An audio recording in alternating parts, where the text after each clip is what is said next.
दोस्तों, इससे पहले कि हम बहुतायत में धन जमा कर सकें, हमें अपने मन में धन की तीव्र इच्छा के प्रति चुंबकीकृत करना चाहिए कि जब तक पैसे की इच्छा हमें इसे प्राप्त करने की निश्चित योजना बनाने के लिए बाध्य न कर दें, हमें धन के प्रति सजग हो जाना चाहिए। एक दार्शनिक नहीं, बल्कि एक कवि होने के नाते हेनले अपनी लाइनों के दार्शनिक अर्थ की व्याख्या करना उन लोगों पर छोड़ते हुए जो उनका अनुपालन करते हैं। एक महान सच को काव्यात्मक रूप में बताते हुए खुद को संतुष्ट करते हैं।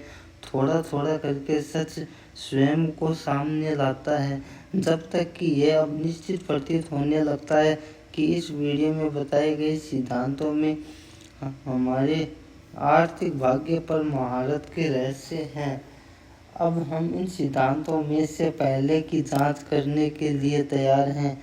ग्रहणशीलता की भावना बनाए रखें और जैसे जैसे आप पढ़ते जाते हैं, याद रखें कि वे किसी एक आदमी का आविष्कार नहीं है।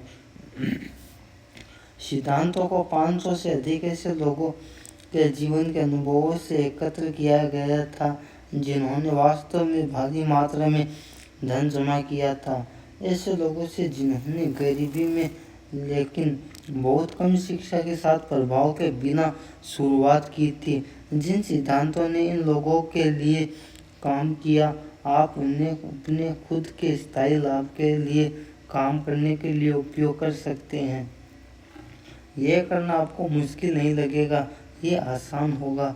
मैं आपको यह बताना चाहता हूँ कि यह तथ्यात्मक जानकारी देना चाहता हूँ जो आपके पूरे वित्तीय भाग्य को आसानी से बदल सकती है। जैसा कि यह बताया गया कि 2 लोगों के लिए निश्चित रूप से अद्भुत अनुपात में परिवर्तन लाया है। यह भी मैं आपको बता दूं कि इन 2 पुरुषों और मेरे खुद के बीच संबंध इस प्रकार है कि मैं तथ्यों के साथ कोई स्वतंत्रता नहीं ले सकता हूँ। यहाँ तक कि अगर ऐसा करने की मेरी कामना होती तो भी नहीं। उनमें से एक लगभग 25 वर्ष से मेरी करीबी व्यक्तिगत दोस्त है, दूसरे मेरे ही बेटे हैं। इन 2 लोगों की असामान्य सफलता वह सफलता जो वे उदारता से इस सिद्धांत के दूरदराज शक्ति पर जोर देने के एक साधन के रूप में सही ठहराते हैं, इस व्यक्तिगत संदर्भ से अधिक मान्यता देते हैं। लगभग 15 साल पहले मैंने सलेम कॉलेज, सलेम, पश्चिमी वर्जीनिया में उद्घाटन भाषण दिया था। मैंने अगली वीडियो में सिद्धांतों पर जोर दूंगा।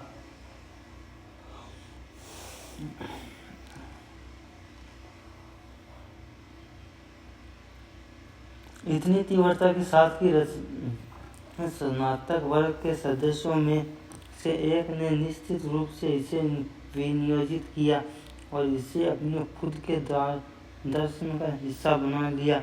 वह युवक अब कांग्रेस का एक सदस्य है और वर्तमान प्रशासन में एक महत्वपूर्ण कारक है। दोस्तों, इस वीडियो को बनाने से पहले उन्होंने मुझे एक पत्र लिखा जिसमें उन्होंने इसे साफ रूप से अगली वीडियो में बताऊंगा क्योंकि वह बहुत बड़ा है। कांग्रेस के एक सदस्य के रूप में मेरी सेवा ने पुरुषों और महिलाओं की समस्याओं में मुझे एक अंतर्दृष्टि दी है। मैं एक सुझाव की पेशकश करने के लिए लिख रहा हूँ जो हजारों योग्य लोगों के लिए उपयोगी हो सकता है। समय यातना के साथ मुझे कहना है कि सुझाव पर यदि काम किया जाता है तो उसका मतलब होगा आपके लिए कई वर्षों का श्रम और जिम्मेदारी। लेकिन मैं सुझाव देने के लिए उत्साहित हूँ क्योंकि मुझे उपयोगी सेवा प्रदान करने के प्रति आपका महान प्यार पता है। 1922 में जब नेपोलियन स्नातक कक्षा का एक सदस्य था, आपने सलेम कॉलेज में उद्घाटन भाषण दिया था। उस योजना में आपने मेरे मन में एक विचार रोक दिया था जो मुझे अब अपने राज्य के लोगों की सेवा करने का अवसर मिलने के लिए जिम्मेदार है। और मुझे भविष्य में जो कुछ भी सफलता मिल सकती है उसके लिए एक बहुत बड़े पैमाने पर जिम्मेदार होगा। मेरे मन में एक सुझाव है कि आपने स्लैम कॉलेज में जो संबोधन दिया था उसका संकलन और सामग्री एक किताब में प्रस्तुत करें और उस तरह से अमेरिका के लोगों को अपने कई वर्षों के अनुभव और उन लोगों के साथ जुड़ा जिन्होंने अपनी महानता से अमेरिका को पृथ्वी पर सबसे अमीर देश बना दिया है, लाभान्वित होने के उनका एक अवसर दें। मुझे वह सब इस तरह याद है। यह मानो कल की बात है। यह मानो कि कल ही की बात थी। आपने उस विधि के विषय में अद्भुत वर्णन किया है जिसके द्वारा हेनरी फोर्ड बहुत थोड़ी स्कूली शिक्षा के साथ बिना $1 के बिना किसी प्रभावशाली दोस्तों के महान ऊंचाइयों तक पहुंचे थे। मैंने तब आपके अपना भाषण समाप्त करने से पहले ही अपना मन बना लिया कि मुझे अपने लिए एक जगह बनानी होगी। इससे कोई फर्क नहीं पड़ता कि इस जीत में कितनी कठिनाइयों का सामना करना पड़ता है।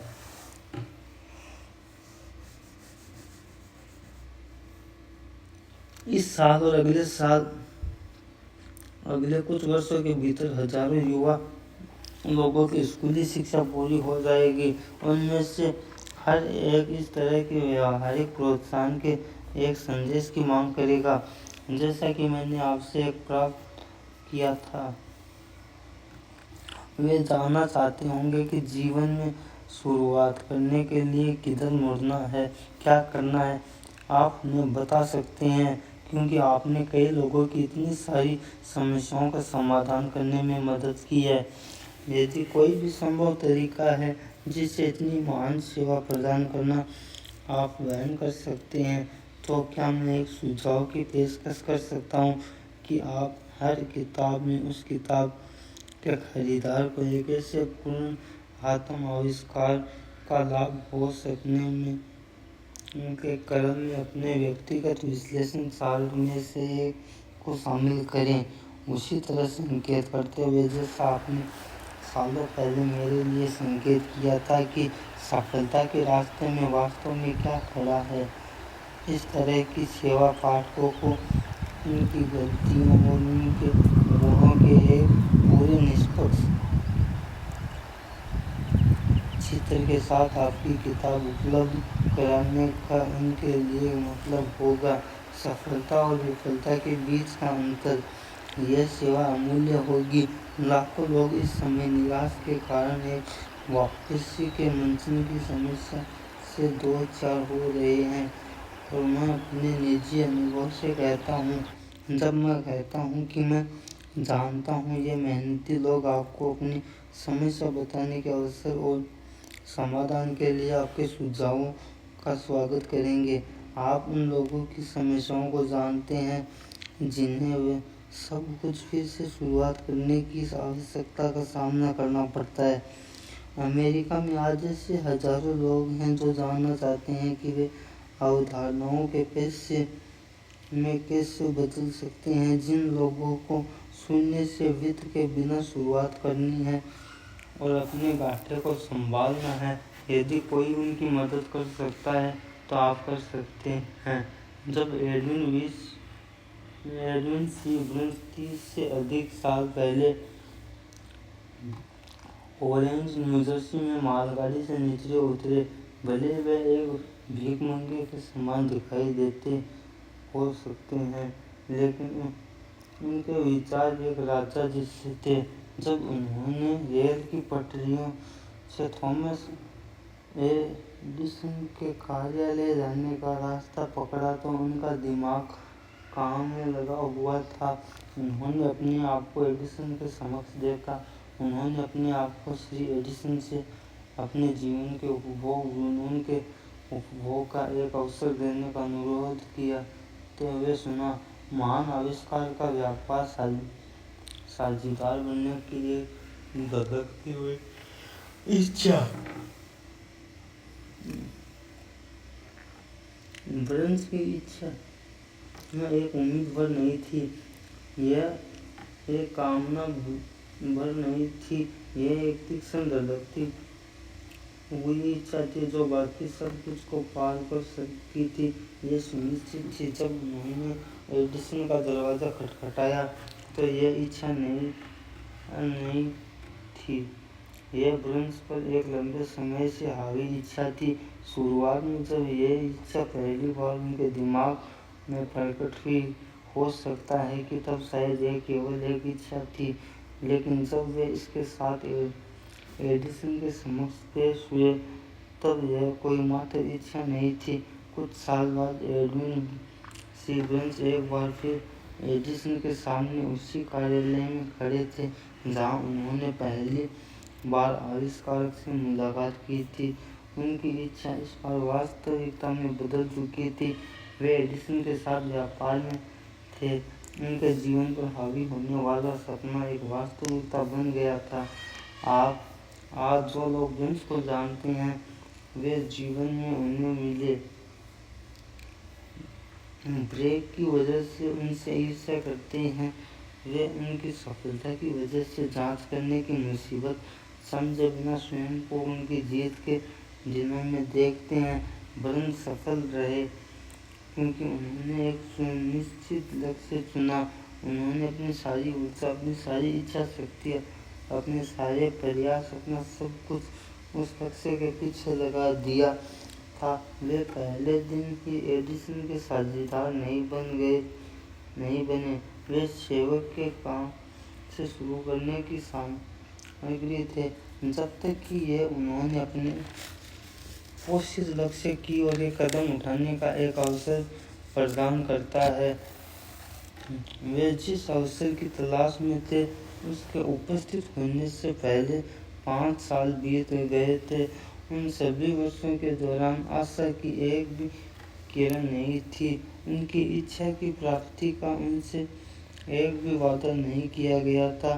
खुद को छोड़कर सभी को वे एडिसन के व्यापार चक्र में एक और दांते की तरह दिखाई दे रहे थे, लेकिन उनके मन में बहुत पहले के उसी दिन से जब वे पहली बार वहां काम करने आए थे, वे समय के हर मिनट एडिसन के साझेदार थे।